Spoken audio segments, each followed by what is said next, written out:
জগৎ বিখ্যাত তাফসীর, তাফসীরের নাম তাফসীরে কবির। এই তাফসীরে কবিরের মধ্যে একটি চমৎকার ঘটনা আছে, বলবো, শুনবেন। হযরতে মূসা আলাইহিস সালাতু ওয়াস সালামের জামানার ঘটনা। হযরতে সাইয়্যিদিনা মূসা আলাইহিস সালাতু ওয়াস সালাম জলিলুল কদর একজন পয়গম্বর ছিলেন, একজন নবী ছিলেন। হযরতে মূসা আলাইহিস সালাতু ওয়াস সালাম, আমরা বলি অনেক জেদি নবী ছিলেন, না, জেদ তো খারাপ জিনিস। নবীদের কখনো কোনো খারাপ গুণ থাকতে পারে না। হ্যাঁ, দ্বীনের ব্যাপারে, ইসলামের ব্যাপারে, আল্লাহর হুকুমের ব্যাপারে, আল্লাহ তাআলার বিধানের ব্যাপারে কঠোর ছিলেন। এত কঠোর ছিলেন যে পান থেকে চুন খসারও সুযোগ নাই।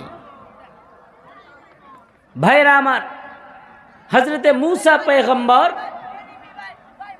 কোথাও যাচ্ছিলেন, যাওয়ার পথে এক কবর দেখলেন। উনি কবর জিয়ারত করলেন। কবর জিয়ারত করার পরে ওহির মাধ্যমে জানতে পারলেন এই কবরওয়ালার আযাব হইতেছে। বলেন নাউজুবিল্লাহ। হযরতে মূসা পয়গম্বর কবর জিয়ারত করে দোয়া করে চলে গেলেন। সন্ধ্যাবেলা যখন ওই রাস্তা দিয়ে আবার প্রত্যাবর্তন করতেছেন, ফিরে আসতেছেন, কবরটাকে আবার জিয়ারত করার উদ্দেশ্যে কবরের কাছে গিয়ে দাঁড়ায় গেছেন। কেননা সকালবেলা দেখছেন কবরে আযাব হয়। হযরতে মূসা আলাইহিস সালাতু ওয়াস সালাম কবরের পাশে যেই দাঁড়াইছেন, আল্লাহ তাআলা ওহীর মাধ্যমে জানায় দিলেন, পয়গম্বর, সকালবেলা যেই কবরটাকে আপনি দেখছিলেন জাহান্নামের গর্ত, এই কবরটা এখন জান্নাতের টুকরা হয়ে গেছে। সুবহানাল্লাহ। হযরতে মূসা আলাইহিস সালাতু ওয়াস সালামকে জানায় দেওয়া হলো। হযরতে মূসা আলাইহিস সালাতু ওয়াস সালাম দেখলেন কবরটা জান্নাতের টুকরা হয়ে গেছে। আল্লাহ তাআলার কাছে প্রশ্ন করলেন, আল্লাহ, সকালবেলা যেই কবরটাকে জান্নাতের টুকরা দেখলাম না, বরং জাহান্নামের টুকরা হয়েছিল, কি এমন হইল? আমি মূসা সকালবেলা জিয়ারত করেছিলাম, ওই জিয়ারতের ফলে কি আজকের কবরটা আবার জান্নাতের টুকরা হয়ে গেল নাকি? আল্লাহ তাআলা ওহীর মাধ্যমে জানায় দিলেন, মূসা, এই কারণে কবরটা জান্নাতের টুকরা হয় নাই। বলে, কোন কারণে হয়েছে? আল্লাহ তাআলা বলেন, মূসা, এই কবরের বান্দা যখন দুনিয়া থেকে চলে আসে, তখন তার বিবির পেটে একটা সন্তান ছিল। বান্দা দুনিয়া থেকে চলে আসার পর তার গুনাহের কারণে কবরের মধ্যে জাহান্নামের আযাবে গ্রেফতার হয়ে গেছে। এই বান্দার কয়েকদিন পরে বিবির পেট থেকে বাচ্চাটা জন্মগ্রহণ করছে।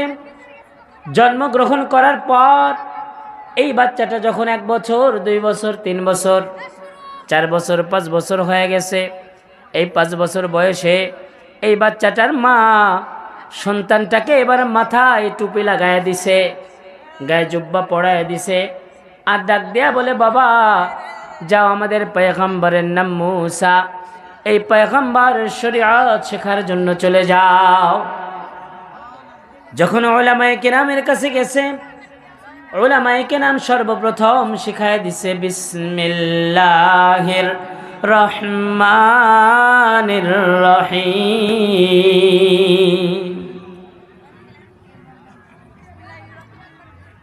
বিসমিল্লাহ বান নিচে কি বলেন না? বান নিচে কি? বা সিনজের, সবাই বলেন, বা সিনজের। বার নিচে জের দিল কে? জি, আল্লাহ জের দিছে। আল্লাহ বলে জের দিছে। আল্লাহ জের দিছে, আপনি দেখছেন? আল্লাহ জের দিছে দেখছেন? আহা, সমাজের মধ্যে এক শ্রেণীর ভাইয়েরা আছে যারা কিনা বলে আল্লাহর রাসূল ছাড়া কাউরে মানি না। আছে না নাই? আছে না নাই? এক শ্রেণীর মানুষ আছে যারা কিনা বলে আল্লাহ রসুল ছাড়া আর কাউরে মানি না। ইমামে আজম আবু হানিফাকে মানি না, ইমাম শাফিকে মানি না, ইমাম আহমদ ইবনে হাম্বল 10 লক্ষ হাদিসের হাফেজ মানি না, ইসহাক ইবনে রাহওয়াই 4.5 লক্ষ হাদিসের হাফেজ মানি না। বলে আমরা কোনো মাযহাব মানি না, কোনো ইমাম মানি না, একমাত্র আল্লাহ রসুল ছাড়া কাউরে মানি না। আছে না নাই? একটু জোরে কথা বলতে হবে। আছে না নাই? আমি তাদের বলতে চাই, যদি এই কথা বলো আল্লাহর রসুল ছাড়া কাউরে মানি না, কোরআন শরীফ পড়ারও সুযোগ নাই। বলেন না, কি পড়ার সুযোগ নাই? গত কয়েকদিন আগে আমাদের উল্লাপাড়ায় এই মতালম্বী এক ভাই বয়ান করে গেছে। ফোন দিলাম যে ভাই আপনি তো অমুক অমুক কথা, পচা কথা বলে গেছেন। আমাদের এই এলাকায় তো সবাই আলহামদুলিল্লাহ মাযহাব মানি আমরা, আপনি তো মাযহাবের বিপক্ষে কথা বলে গেছেন। উনি বললেন আপনিও কি মাযহাব মানেন? আমারে বলতেছে। আমি বললাম আরে বেটা, মাযহাব শুধু মানি না, আমি গর্বিত হানাফি। সুবহানাল্লাহ। আমি মাযহাব মানাকে নিজের গর্ব মনে করি, নিজের অহংকার মনে করি যে আমি ইমামে আজম আবু হানিফা রহমতুল্লাহি আলাইহির অ্যানালাইসিসকে নিয়ে মুহাম্মদ রাসূলকে মানি। সুবহানাল্লাহ। বলে মাযহাব মানার দলিল কি? আমি মাযহাব মানার দলিল কোত্থেকে নিবা? কোরআন থেকে নিবা না হাদিস থেকে নিবা? এইটা আগে বলো। যদি বলো কোরআন থেকে নিব, কোরআন থেকে দিব। যদি বলো হাদিস থেকে নিব, হাদিস থেকে দিব। বলে কোরআন থেকেই দেন। আমি কোরআন থেকে কোত্থেকে নিবা? কোরআনের কোন আয়াত থেকে নিবা? কোরআনের কোন সূরা থেকে নিবা? কোরআনের কোন পারা থেকে নিবা? যেখান থেকে নিবা সেখান থেকেই ইমাম মানার, মাযহাব মানার দলিল আমি তোমারে দিব। তো বলে যে ঠিক আছে, সূরা ফাতিহা থেকে দেন। আমি সূরা ফাতিহা পড়েন, সূরা ফাতিহা পড়েন। বাস সূরা ফাতিহা পড়া শুরু হয়েছে। আলহামদু পড়েন, আলহামদুলিল্লাহি রাব্বিল আলামিন। আমি বললাম যে আপনার তেলাওয়াত ভুল হয়েছে। বলে কেন? আমি আলহামদু হবে না। তো বলে কি হবে? আমি উলহামদুলিল্লাহি রাব্বিল আলামিন। বলে না, উলহামদু না তো ভাই, উলহামদু না আলহামদু? বলেন না, আলহামদু না? আমি বললাম উলহামদু। বলে যে না, আপনি আলহামদু বলতে হবে, উলহামদু ভুল। আমি বললাম আলহামদু আপনি কোথায় পাইছেন? আল্লাহ আপনাকে শোনাইছে? বলে কোরআন শরীফে আছে। আমি কোরআন শরীফে কোথায় আছে? বলে এই যে কোরআন শরীফে এখানে আছে, আলহামদুলিল্লাহি রাব্বিল আলামিন। এই যে এখানে আছে, আলিফের উপর জবর আছে, আলিফ লাম জবর আল, আলহামদু। আমি বললাম এই আলিফের উপর জবরটা দিছে কে? বলে হাজ্জাজ বিন ইউসুফ। বলেন কে দিছেন? হাজ্জাজ বিন ইউসুফ। আমি বললাম আরে কপাল পোড়া হতভাগা, হাজ্জাজ বিন ইউসুফ কি আল্লাহ? বলে না। হাজ্জাজ বিন ইউসুফ কে রাসূল? বলে না। বলে হাজ্জাজ বিন ইউসুফ কোন মুহাদ্দিস? বলে না। হাজ্জাজ বিন ইউসুফ কি কোন ইমাম? বলে না। হাজ্জাজ বিন ইউসুফ কে? বলে হাজ্জাজ বিন ইউসুফ কুফার একজন জালিম গভর্নর, যার তলোয়ারে সাহাবায়ে কেরামের রক্ত লেগে আছে। এমন জালিম জের জবর দিয়ে দিল, তুমি সেই জের জবর মানতে রাজি, হাজ্জাজ বিন ইউসুফকে মানতে রাজি। হাজ্জাজ বিন ইউসুফকে মানিয়া আলহামদু পড়তেছো, আর আমি কুফার বড় ইমাম 7 জন সাহাবায়ে কেরামের শাগরিদ, সাহাবায়ে কেরামকে যিনি চোখে দেখেছেন, সাহাবায়ে কেরামের কাছে ইলম শিখেছেন, সাহাবায়ে কেরামের কাছে হাদিস শিখেছেন, এমন বড় ইমাম ইমামে আজম আবু হানিফাকে মানলে দোষ হয়ে যায়। কথা বলেন, কথা ঠিক কি না? তুমি মানলে কুরু কুরু, আমি মানলে মাকরু। তুই করলে কুরু কুরু। তুমি হাজ্জাজ বিন ইউসুফকে মানা ছাড়া তুমি আল্লাহকে মানো, রসুলকে মানো, বাস আল্লাহ এবং রসুল বাদ দিয়ে কাউকে মানো না, তাহলে তো আলহামদুও পড়তে পারবে না। কথা ঠিক কিনা? কুরআনুল কারীমের প্রত্যেকটা হরকত মাযহাবের দলিল, প্রত্যেকটা আয়াত মাযহাবের দলিল, প্রত্যেকটা সূরা মাযহাবের দলিল, প্রত্যেকটা আয়াতের মিনিং মাযহাবের দলিল, প্রত্যেকটা আয়াতের অ্যানালাইসিস মাযহাবের দলিল। ইমাম মানা ছাড়া, আইম্মায়ে কেরাম মানা ছাড়া, মুস্তাহিদে ইমাম মানা ছাড়া কোরআন সুন্নাহ মানার কোনো অবকাশ নাই, কোনো সুযোগ। আমি বললাম অর্থ করো আলহামদুলিল্লাহি রাব্বিল আলামিন।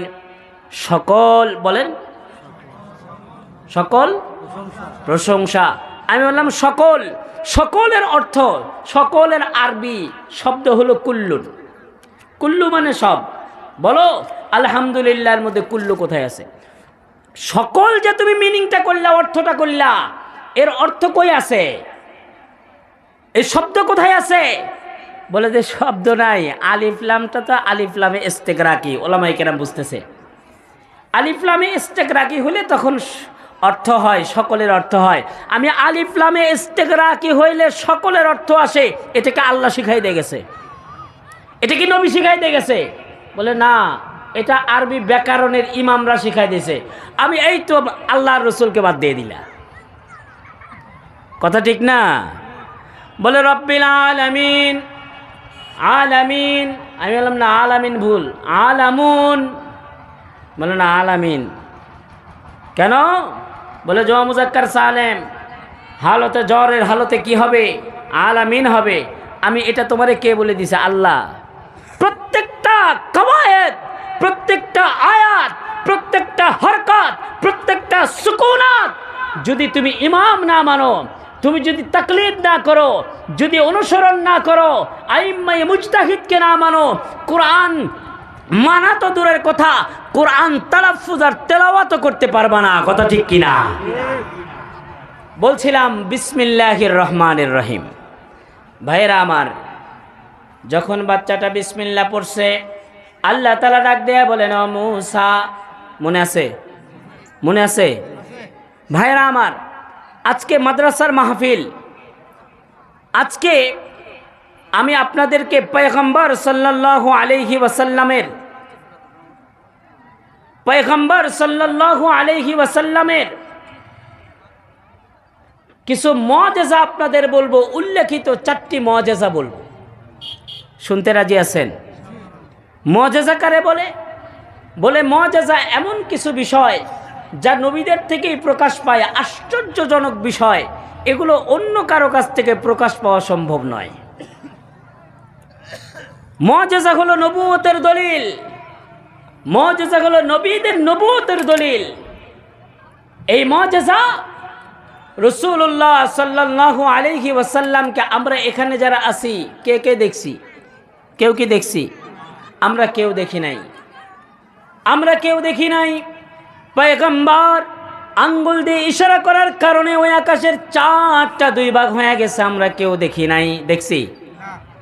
পয়গম্বর সাল্লাল্লাহু আলাইহি ওয়াসাল্লামের মুআজিজা আমরা শুনিও নাই। ও আমার ভাইরা, খ্রিস্টানরা বলে আমাদের পয়গম্বর হযরতে ঈসার কত বড় বড় মুআজিজা ছিল, কই তোমাদের মুহাম্মদের কি মুআজিজা আছে এমন? আমরা বলবো ঈসার আলাইহিস সালাতু ওয়াস সালামের অনুসারী এই জগতের খ্রিস্টানরা, বলো কি মুআজিজা আছে তোমার পয়গম্বরের, যেই মুআজিজা আমার নবীর নাই? খ্রিস্টান জগৎ ডাক দিয়া বলে, বলো তো দেখি, আমাদের পয়গম্বর তো কোন কবরের সামনে গিয়ে যদি বলতো কুম বিইذনিল্লাহ, আল্লাহর নাম না খাড়া হয়ে যাও, সঙ্গে সঙ্গে 1000 বছর আগে মরে যাওয়া মানুষটাও দাঁড়ায় যাইতো। তোমাদের নবীর কি এমন হয়েছে? আরে গর্ধবের দল, আমার পয়গম্বরের হায়াত তুমি পড়ো নাই, আমার পয়গম্বরের জিন্দেগি তুমি পড়ো নাই। আমার পয়গম্বরের হায়াত পড়লে বলতে পারতা না এমন কথা। শুনে রাখো, আমার পয়গম্বরের কাছে একজন পুরুষ আর একজন মহিলা স্বামী স্ত্রী কালেমা পড়ে মুসলমান হয়ে গেল। পয়গম্বর তাকায় তাকায় দেখে মহিলাটা অঝর ধারায় কাঁদতেছে। পয়গম্বর ডাক দেয়া বলে, কেমন তোমার বিবিটা কেন এমন করে কাঁদে? ডাক দেয়া বলে, হুজুর, আমরা দুইজনই আপনার কাছে কালেমা পড়তে আসি নাই, সাথে আমাদের একটা মেয়েও এনেছিলাম, কিন্তু রাস্তার মধ্যে আমার ওই মেয়েটা দুনিয়া থেকে চলে যায়, মারা যায়। আমরা রাস্তার মধ্যেই আমার ওই মেয়েটাকে দাফন করে রেখে আসছি। ওই মেয়ের শোকটা মেয়ের মা এখনো সহ্য করতে পারতেছে না, ওই জন্য কান্নাকাটি করতেছে। পয়গম্বর আর দেরি করলেন না, বলেন চলো আমাকে দেখায় দাও কোন জায়গায় তোমাদের মেয়েটাকে তোমরা দাফন করছো। নবীর দয়া, নবীর মায়া, মনটা বড় নরম। পয়গম্বর নিয়ে গেছেন, দেখায় দিছে, ইয়া রাসূলুল্লাহ, এই দেখেন এইখানে আমার মেয়েটারে আমরা দাফন করেছিলাম। পয়গম্বর এইবার কবরের পাশে দাঁড়ায় ডাক দিলেন, ও আল্লাহর বান্দি, তোমার মা খুব কান্নাকাটি করতেছে, তুমি আল্লাহ তাআলার হুকুমে কবর থেকে উঠে যাও। বলে পয়গম্বর ঠোঁট দিয়ে যেই মাত্র তালাফুজ করছে উঠে যাও, সঙ্গে সঙ্গে কবরখানা ফেটে গেছে। কবর থেকে যাকে দাফন করে দিয়েছিল মেয়েটা জীবিত হয়ে লাফ দিয়ে উঠছে। সুবহানাল্লাহ, একটু জোরে বলেন সুবহানাল্লাহ। খ্রিস্টানের দল, যত নবীকে আল্লাহ তাআলা দুনিয়ার বুকে পাঠাইছেন, সকল নবীকে যত মুআজিজা দিয়েছেন, সব নবীর মুআজিজাকে আল্লাহ তাআলা প্যাকেট করে মুহাম্মদ রাসূলকে দিয়ে দিয়েছেন। সব নবীর মুআজিজা পয়গম্বরকে দিয়ে দিয়েছেন। হযরত আনাস রাদিয়াল্লাহু তাআলা আনহু বলে ওনার কাছে একটা রুমাল ছিল। রুমালটা নিয়া একদিন দেখেন রুমালটা ময়লা হয়ে গেছে, সাদা রুমাল। পয়গম্বরের কাছ থেকে পেয়েছিল রুমালটা। হযরত আনাস খাদেমকে দিয়ে বলে, ও খাদেম, এই ধরো রুমালটা নিয়ে যাও, আগুনের মধ্যে দিয়ে দাও। বলে আগুনের মধ্যে দিয়ে দিছে। খানিক পর হযরত আনাস রাদিয়াল্লাহু তাআলা আনহু ডাক দিয়া বলে, ও আল্লাহর বান্দা, ওই চুলার মধ্যে যে একটু আগে রুমালটা দিলা, ওই রুমালটা ওইখান থেকে নিয়ে আসো। যখন ওই রুমালটা নিয়ে আসতে গেছে, দেখে রুমালটা বের করে দেখে রুমালটা আগের মতোই আছে, একটু আগুন রুমালে স্পর্শ করে নাই। সুবহানাল্লাহ। ডাক দিয়া বলে, হযরত আনাস, এই রুমালটা জ্বললো না, কারণ কি? বলে দেখো তো রুমালে ময়লা আছে কিনা। বলে না, রুমালের ময়লাগুলো জ্বলে গেছে, রুমালে কিছু হয় নাই। বলে কারণ কি? বলে এই রুমালটা আর কারো রুমাল না, এই রুমালটা জনাবে মুহাম্মদুর রাসূলুল্লাহ দেওয়া রুমাল। সুবহানাল্লাহ। এই দুনিয়াবাসী, তোমরা তো কুলনা ইয়া নারু কুনি বারদাম ওয়া সালামান আলা ইব্রাহিমকে দেখেছো, তোমরা তো ওই আগুনের কথা শুনেছো যে আগুনে ইব্রাহিমকে দিলে আগুন ঠান্ডা হয়ে যায়। আজকে তোমাদেরকে শুনাইলাম পয়গম্বর না, পয়গম্বরের হাতের ছোঁয়া যেই জোয়ার লাগছে, ওই রুমালটাও পর্যন্ত আগুন স্পর্শ করে না। সুবহানাল্লাহ। আমরা পয়গম্বরকে দেখি নাই, পয়গম্বরের মুআজিজাও দেখি নাই, কিন্তু পয়গম্বর চারটা এমন জীবন্ত মুআজিজা রেখে গেছেন। ও আমার ভাইয়েরা, আজকে আপনাদেরকে ওই পয়গম্বরের চারটা মুআজিজা দেখাইতে চাই। রাজি আছেননি সবাই? কে কে দেখবেন হাত তোলেন। আয় আল্লাহ আমাদের সকলকে কবুল করেন, আমিন। পয়গম্বরের মুআজিজা দেখব ইনশাআল্লাহ। ভাইরা আমার, হযরতে মূসা আলাইহিস সালাতু ওয়াস সালাম আল্লাহ তাআলার কাছে প্রশ্ন করেছে, আল্লাহ, সকালবেলা কবরটা দেখলাম জাহান্নামের টুকরা, বিকালবেলা দেখলাম জান্নাতের টুকরা হয়ে গেছে, কারণটা কি? বলে মূসা, ওই আল্লাহর বান্দা, আমার বান্দা যখন কবরে এসেছে তখন থেকেই তো আযাব হইতেছে। তার মা ওই একটা বাচ্চা প্রসব করছে, তার বিবি বলে ওই বাচ্চাটার যখন 5 বছর বয়স হয়ে গেছে, 6 বছর বয়স হয়ে গেছে, ওই বাচ্চাটারে পাঠাই দিছে ওলামায়ে কেরামের কাছে। ওলামায়ে কেরাম সর্বপ্রথম তালিম দিছেন বিসমিল্লাহির রহমানির রহিম। মনে আছে? মনে আছে না ভুলে গেছেন? ঘুম ধরে নাই তো? ভাইরা আমার, বলে বিসমিল্লাহর যেই মাত্র তালিম দিছে মূসা, আমি আল্লাহ তাআলার রহমতের দরিয়ায় জোশ লেগে গেছে, আমি আল্লাহর সহ্য করতে পারি নাই। আমি ফেরেশতাদের ডাক দিলাম, ও ফেরেশতারা, ওই ছোট্ট বাচ্চারা ঠোঁট দিয়ে নড়ায় নড়ায় কি বলে? বলে আল্লাহ, ওই ছোট্ট বাচ্চা বলে আপনি নাকি রহমান, আপনি নাকি রহিম। আল্লাহ আপনার রহমান বলে ডাক দিছে। বলে রহমান মানে কি? বলে রহমান মানে অতি দয়াবান, যে কিনা অনেক দয়া করে, যার মতো আর কেউ দয়া করতে পারে না। আল্লাহ তাআলা ডাক দেয়া বলে, ফেরেশতারা, বাচ্চা আমারে জমিন থেকে ডাক দেয় অতি দয়াবান বলে, বাচ্চা আমারে জমিন থেকে ডাক দেয় করুণাময় বলিয়া, বাচ্চা আমারে রহমান আর রহিম বলে ডাক দেয়। আমি কেমন দয়ালু হইলাম, বাচ্চা দয়াবান বলে ডাক দেয়, অথচ বাচ্চার বাবার কবরে আযাব হবে, এটা কেমনে সম্ভব? যা, আমি আল্লাহ তাআলা রহমান, আমার রহমান নামের ওসিলায়, রহিম নামের ওসিলায় ও বিসমিল্লাহ পড়ার সঙ্গে সঙ্গে ওর বাবার কবরের আযাব বন্ধ করে দিলাম। সুবহানাল্লাহ।